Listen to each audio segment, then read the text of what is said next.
of Tommy. Love always finds a way. Tommy was a little cripple boy whose mangled body lay almost helpless on a pitiful couch by the third-story window of an old rickety tenement on a busy street of a large city. He was so severely handicapped that all he could do was lie helplessly in bed. One day, Tommy asked a newsboy friend of his to bring him the book about the man who went about everywhere doing good. The newsboy searched and searched for this unnamed book until one book dealer finally realized that Tommy must have been talking about the Bible and the story of Jesus. The newsboy scraped together what little money he had, and the kindly bookseller gave him a copy of the New Testament, which he took back to Tommy. The two boys began to read that book together, and after a time, Tommy understood the message of salvation it contained.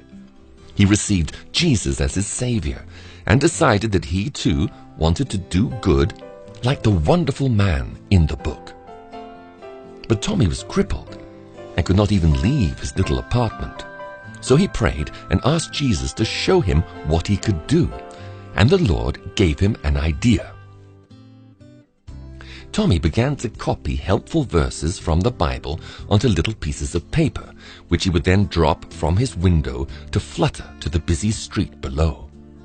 Passers-by would see them drifting down and out of curiosity pick them up and read the words from the man who went everywhere doing good, Jesus Christ.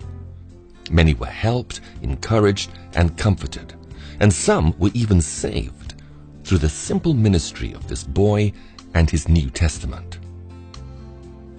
One day, a wealthy businessman found Jesus through reading the verse in one of Tommy's little notes. He later returned to the spot where he had found the scrap of paper that had led him to the Lord, hoping to find some clue as to how it got there. Then he noticed another little bit of paper floating down to the sidewalk. He watched as a poor, tired old woman stooped painfully to pick it up, and noticed her countenance brighten as she read it. There seemed to be new strength in her step as she journeyed on. The businessman, now fixed to the spot, kept his eyes glued upward, determined to find the source. He had to wait a long time, for it took poor Tommy many painful minutes to scrawl even one verse on one of those pieces of paper. Suddenly, the businessman's eyes were drawn to a certain window, as he saw a scrawny arm reach out to drop another piece of paper, like the one that had brought a whole new life to him.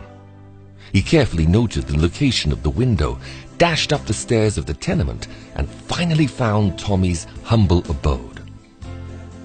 The businessman and Tommy soon became good friends, and the businessman brought Tommy all the help and medical attention that he could. Then one day, he asked Tommy if he would like to come and live with him in his palatial mansion outside the city. Much to his new friend's surprise, Tommy answered, "I'll have to ask my friend about that," meaning Jesus. The next day, the businessman returned, eagerly seeking Tommy's reply. Instead, Tommy asked him some rather surprising questions. "Where did you say your home is?"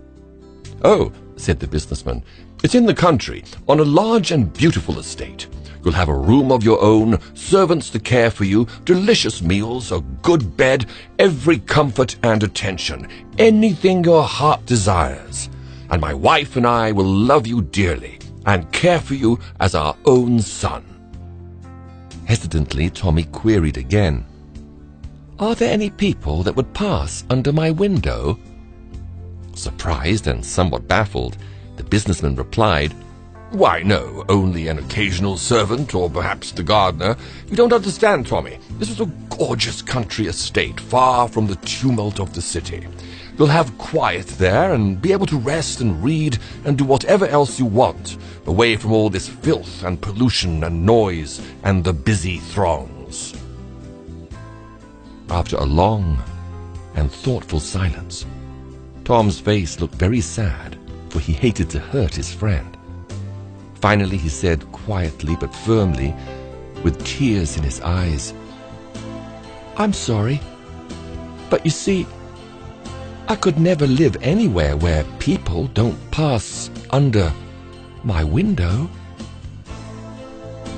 Here is the story of someone so helpless and so isolated that you might have thought he could never have had any opportunity to help others. But love found a way. Someone passes under the window of your life every day. Has your love found a way to help them? Has Jesus shown you how you can help them? He will, if you want to, no matter what the conditions or your limitations. God has windows too, and He has promised that if you obey Him and open the window of your life to others, He will open for you the windows of heaven and pour out for you such a blessing that there will not be room enough to receive it. Based on the principle of Malachi chapter 3, verse 10.